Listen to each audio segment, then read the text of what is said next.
Here I am to worship. Here I am to bow down. Here I am to say that you're my God.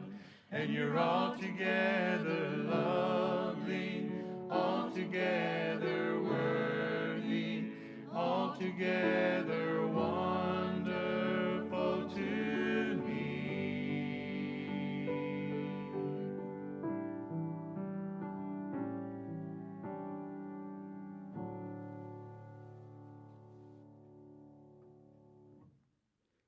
In the beginning was the Word, and the Word was with God, and the Word was God. He was in the beginning with God.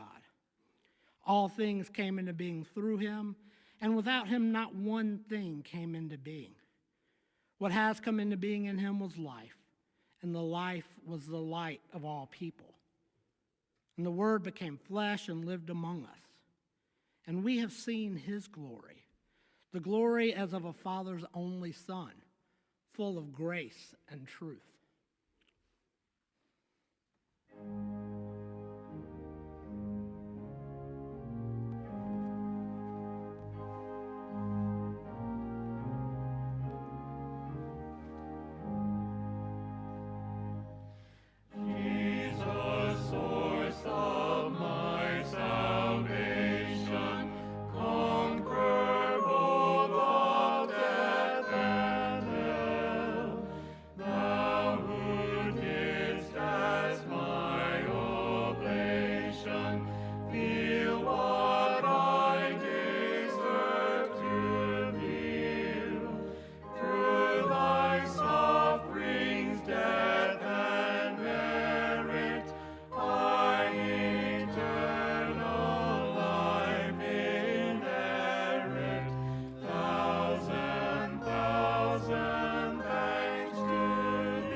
When day came, the assembly of the elders of the people, both chief priests and scribes, gathered together, and when they brought Jesus to their council, they said, "If you are the Messiah, tell us."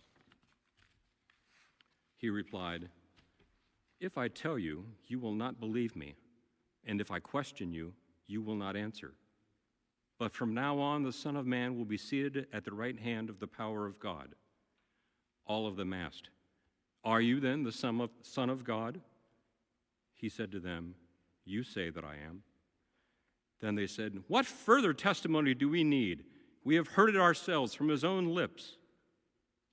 When Judas, his betrayer, saw that Jesus was condemned, he repented and brought back the 30 pieces of silver to the chief priests and the elders.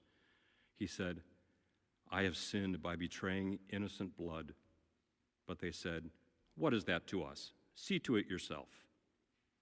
Throwing down the silver pieces in the temple, he departed, and he went and hanged himself. But the chief priests, taking the pieces of silver, said, "It is not lawful to put them into the treasury, since they are blood money."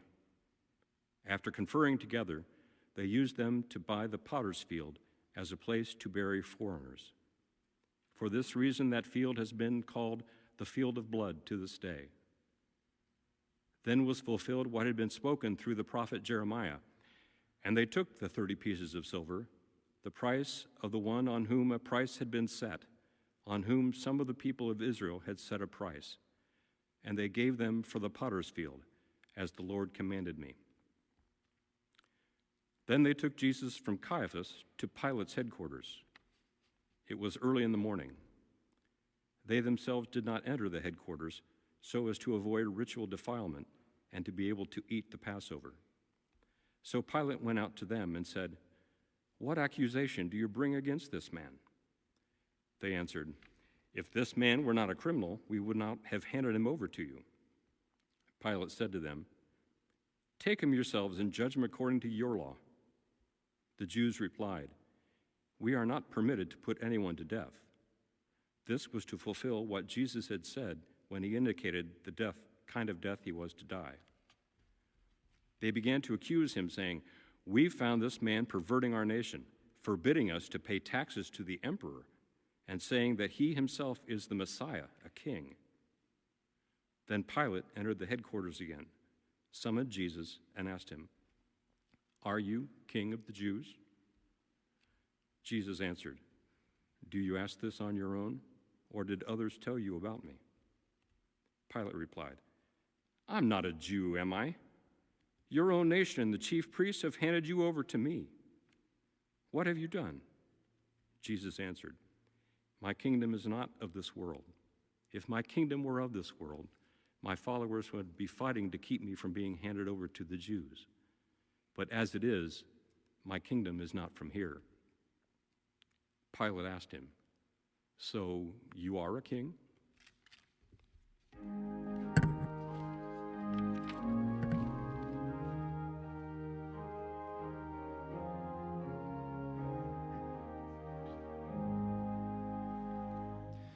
Hail the once despised Jesus, hail thou Galilean King. Thou didst suffer to release us, thou didst free salvation bring. Hail thou agonizing Savior, bearer of our sin and shame. By thy merits we find favor, life is given through thy name. As the Lamb by God appointed, all our sins on thee were laid. By Almighty love anointed, thou hast full atonement made.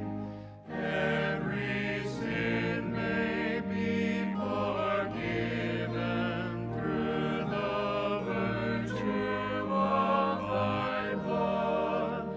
Open is the gate to heaven, man is reconciled to God.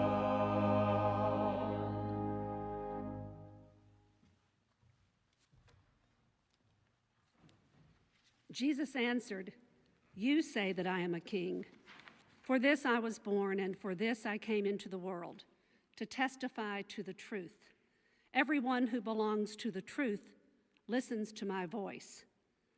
Pilate asked him, What is truth?" After he had said this, he went out to the Jews again and told them, "I find no case against him." When he was accused by the chief priests and elders, he did not answer. Then Pilate said to him, "Do you not hear how many accusations they make against you?" But he gave him no answer, not even to a single charge, so that the governor was greatly amazed. Then Pilate said to the chief priests and the crowds, "I find no basis for an accusation against this man." But they were insistent and said, "He stirs up the people by teaching throughout all Judea, from Galilee where he began, even to this place." When Pilate heard this, he asked whether the man was a Galilean. And when he learned that he was under Herod's jurisdiction, he sent him off to Herod, who was himself in Jerusalem at that time. When Herod saw Jesus, he was very glad, for he had been wanting to see him for a long time, because he had heard about him and was hoping to see him perform some signs. He questioned him at some length, but Jesus gave him no answer. The chief priests and the scribes stood by, vehemently accusing him. Even Herod with his soldiers treated him with contempt and mocked him. Then he put an elegant robe on him and sent him back to Pilate. That same day, Herod and Pilate became friends with each other. Before this, they had been enemies. Pilate then called together the chief priests, the leaders, and the people and said to them, "You brought me this man as one who was perverting the people, and here I have examined him in your presence and have not found this man guilty of any of your charges against him. Neither has Herod, for he sent him back to us. Indeed, he has done nothing to deserve death. I will therefore have him flogged and release him." Now, at the festival, the governor was accustomed to release a prisoner for the crowd, anyone whom they wanted. At that time, they had a notorious prisoner called Jesus Barabbas. So after they had gathered, Pilate said to them, "Whom do you want me to release for you, Jesus Barabbas or Jesus who is called the Messiah?" For he realized that it was out of jealousy that they had handed him over. While he was sitting on the judgment seat, his wife sent word to him, "Have nothing to do with that innocent man, for today I have suffered a great deal because of a dream about him." Now the chief priests and the elders persuaded the crowds to ask for Barabbas and to have Jesus killed. The governor again said to them, "Which of the two do you want me to release to you?" And they said, "Barabbas." Pilate said to them, "Then what should I do with Jesus who is called the Messiah?" All of them said, "Let him be crucified." Then he asked, "Why, what evil has he done?" But they shouted all the more, "Let him be crucified." So when Pilate saw that he could do nothing, but rather that a riot was beginning, he took some water and washed his hands before the crowd, saying, "I am innocent of this man's blood. See to it yourselves." Then the people as a whole answered, "His blood be on us and on our children." So he released Barabbas for them, and after flogging Jesus, he handed him over to be crucified. Then the soldiers of the governor took Jesus into the governor's headquarters, and they gathered the whole cohort around him. They stripped him and put a scarlet robe on him, and after twisting some thorns into a crown, they put it on his head. They put a reed in his right hand and knelt before him and mocked him, saying, "Hail, King of the Jews!" They spat on him and took the reed and struck him on the head.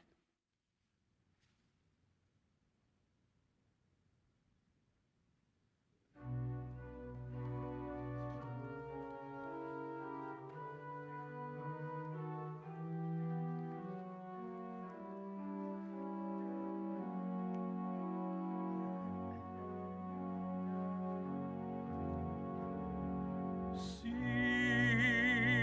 him, see, hear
Pilate went out again and said to them, "Look, I am bringing him out to you to let you know that I find no case against him." So Jesus came out, wearing the crown of thorns and the purple robe. Pilate said to them, "Here is the man." When the chief priests and the police saw him, they shouted, "Crucify him! Crucify him!" Pilate said to them, "Take him yourselves and crucify him. I find no case against him." The Jews answered him, "We have a law, and according to that law, he ought to die, because he has claimed to be the Son of God." Now when Pilate heard this, he was more afraid than ever. He entered his headquarters again and asked Jesus, "Where are you from?" But Jesus gave him no answer. Pilate therefore said to him, "Do you refuse to speak to me? Do you not know that I have the power to release you and the power to crucify you?" Jesus answered him, "You would have no power over me unless it had been given to you from above. Therefore, the one who handed me over to you is guilty of a greater sin." From then on, Pilate tried to release him, but the Jews cried out, "If you release this man, you are no friend of the emperor. Everyone who claims to be a king sets himself against the emperor." When Pilate heard these words, he brought Jesus outside and sat on the judge's bench at a place called the Stone Pavement, or in Hebrew, Gabbatha. Now it was the day of preparation for the Passover, and it was about noon. He said to the Jews, "Here is your king." And they cried out, "Away with him! Away with him! Crucify him!" Pilate asked him, "Shall I crucify your king?" The chief priests answered, "We have no king but the emperor." Then he handed him over to them to be crucified.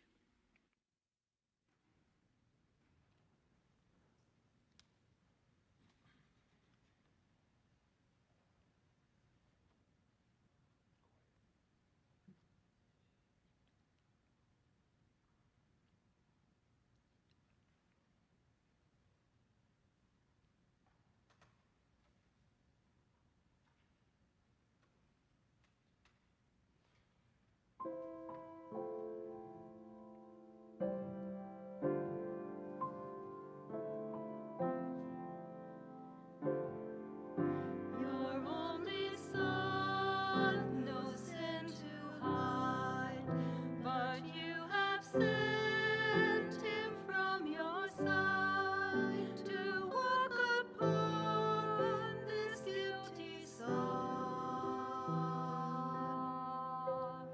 and to become the Lamb of God.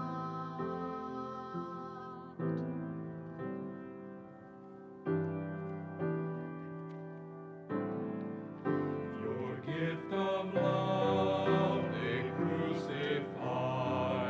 They laughed and scorned him as he died. The humble King they named a fraud,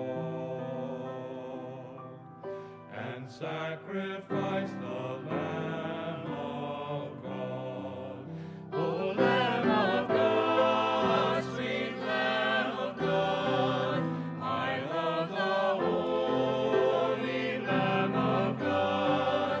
Oh, wash me in your precious blood, my Jesus Christ, the Lamb of God.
After mocking him, they stripped him of the purple cloak and put his own clothes on him. Then they led him out to crucify him. They compelled a passerby who was coming in from the country to carry his cross. It was Simon of Cyrene, the father of Rufus and Alexander. A great number of people followed him, and among them were women who were stricken with grief for him. But Jesus turned to them and said, "Daughters of Jerusalem, do not weep for me, but weep for yourselves and for your children. For the days are surely coming when they will say, 'Blessed are the barren, and the wombs that never bore, and the breasts that never nursed.' Then they will begin to say to the mountains, 'Fall on us,' and to the hills, 'Cover us.' For if they do this when the wood is green, what will happen when it is dry?" 2 others also, who were criminals, were led away to be put to death with him. When they came to the place that is called the Skull, they crucified Jesus there with the criminals, one on his right and one on his left. Then Jesus said, "Father, forgive them, for they do not know what they're doing." When the soldiers had crucified Jesus, they took his clothes and divided them into 4 parts, one for each soldier. They also took his tunic. Now the tunic was seamless, woven into one piece from the top. So they said to one another, "Let's not tear it, but cast lots to see who will get it." This was to fulfill what the scripture says, "They divided my clothes among themselves, and for my clothing they cast lots."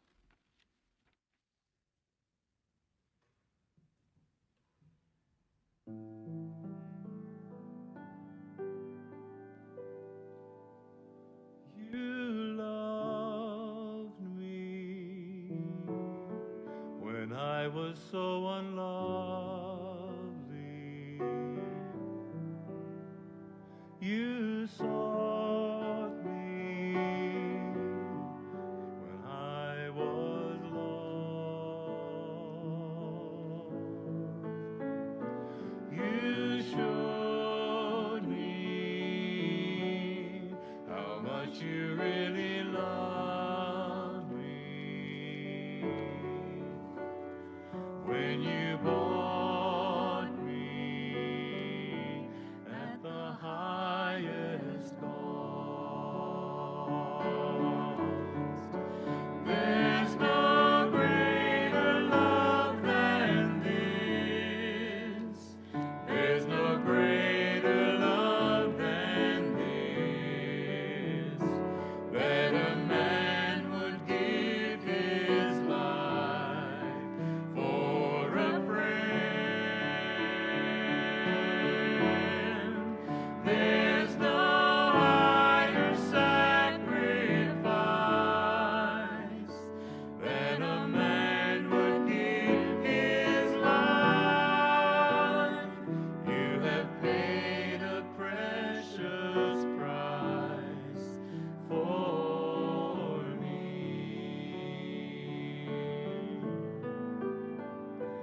You loved me when I was so unworthy.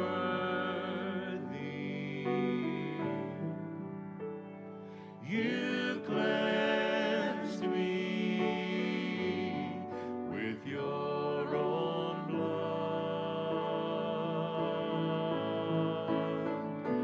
You clothed me with righteousness and mercy,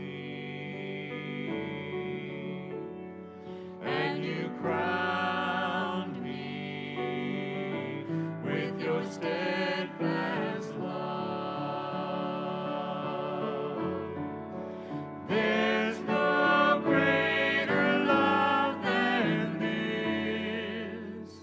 There's no greater love than this, that a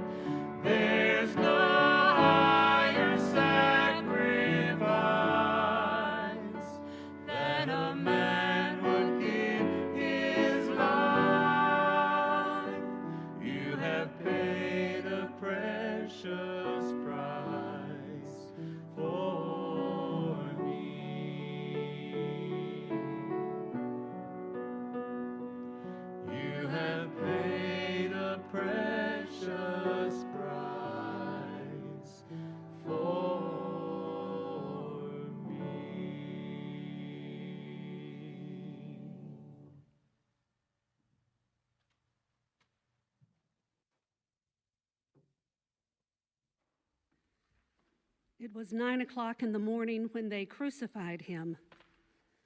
Pilate also had an inscription written and put on the cross. It read, "Jesus of Nazareth, the King of the Jews." Many of the Jews read this inscription because the place where Jesus was crucified was near the city, and it was written in Hebrew, in Latin, and in Greek.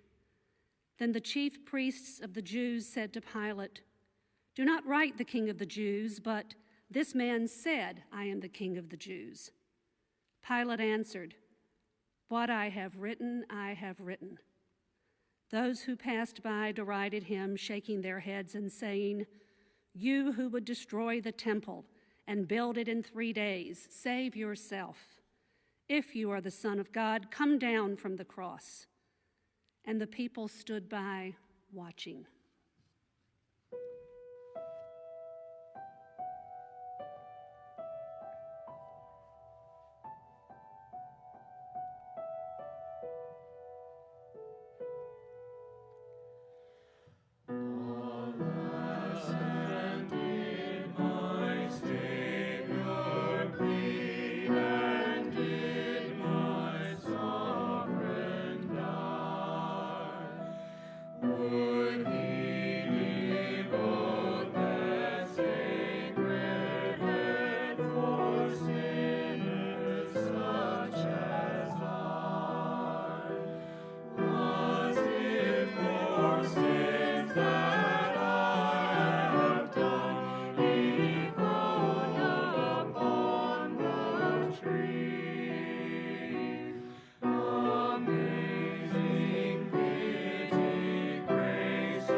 In the same way, the priests also, along with the scribes and elders, were mocking him, saying, "He saved others, he cannot save himself.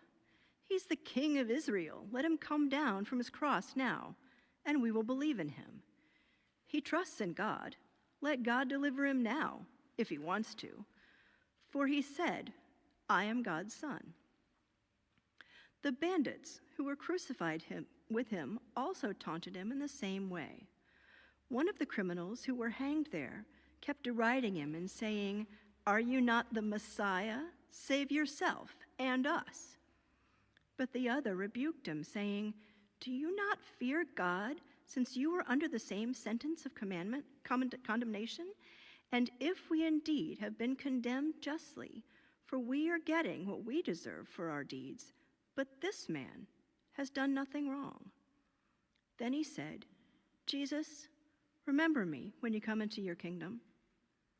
And he replied, "Truly I tell you, today you will be with me in paradise."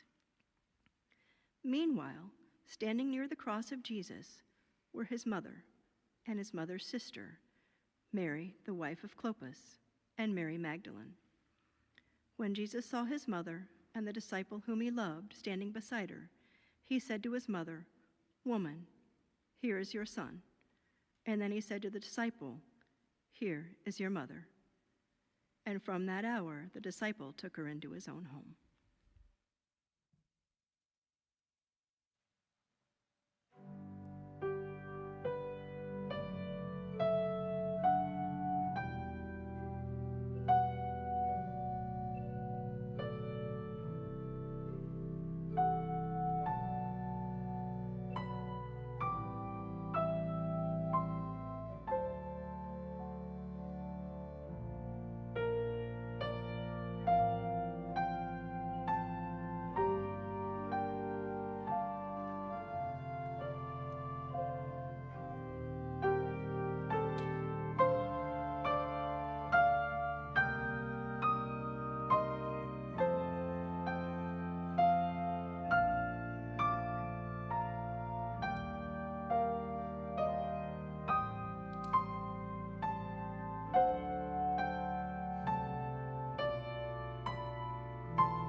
When it was noon, darkness came over the whole land until 3 in the afternoon. At 3 o'clock, Jesus cried out with a loud voice, Eloi, Eloi, lama sabachthani, which means, my God, why have you forsaken me? When some of the bystanders heard it, they said, listen, he is calling for Elijah. After this, when Jesus knew that all was now finished, he said, in order to fulfill the scripture, I am thirsty. A jar full of sour wine was standing there. So they put a sponge full of the wine on a branch of hyssop and held it to his mouth. When Jesus had received the wine, he said, it is finished. Then Jesus, crying with a loud voice, said, Father, into your hands I commend my spirit. Having said this, he breathed his last.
God did not send the Son into the world to condemn the world, but in order that the world might be saved through him.